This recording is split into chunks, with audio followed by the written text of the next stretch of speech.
What do you believe is causing the deaths of fish, millions of fish washing up dead on the fish? Yeah. Oh, I believe it's probably the acidity in the water. You know, you have 10,000 volcanoes under the ocean erupting as we speak. 10,000. And, you know, fish need some form of oxygen. And if they can't find it, that's called a dead zone. They will die. Now, I know that there's a lot of talk about the Fukushima and the radiation. I don't have hard facts on that, okay? I'm sure that's a factor. But there's other parts of the world where the fish are dying that have nothing to do with Fukushima or nowhere near it.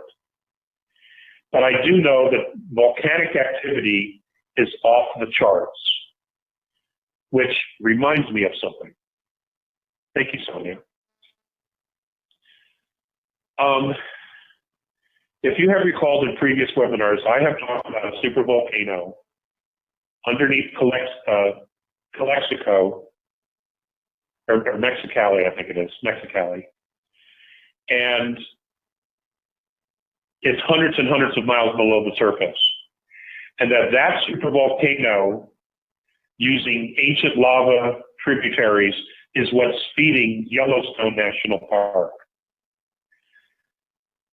Now, we know for a fact that that's what it's doing because the military is using satellite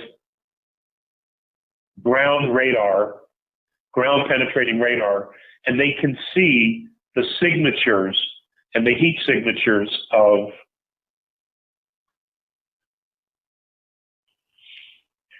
three months ago. Something occurred, something they weren't expecting.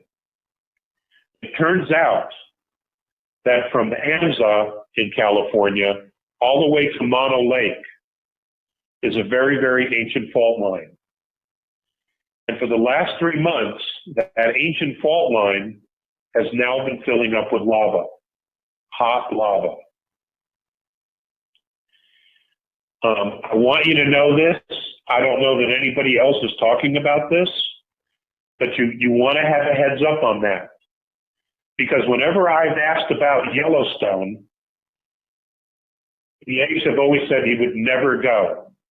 That what would happen was the pressure would be relieved because the San Andreas Fault would push to the west, relieving the pressure. This ancient fault line between Anza and Mono Lake, guys, you're going to want to keep an eye on this. I don't have any hard data, and I'm not predicting anything, but common sense would dictate that that is clearly something we need to watch.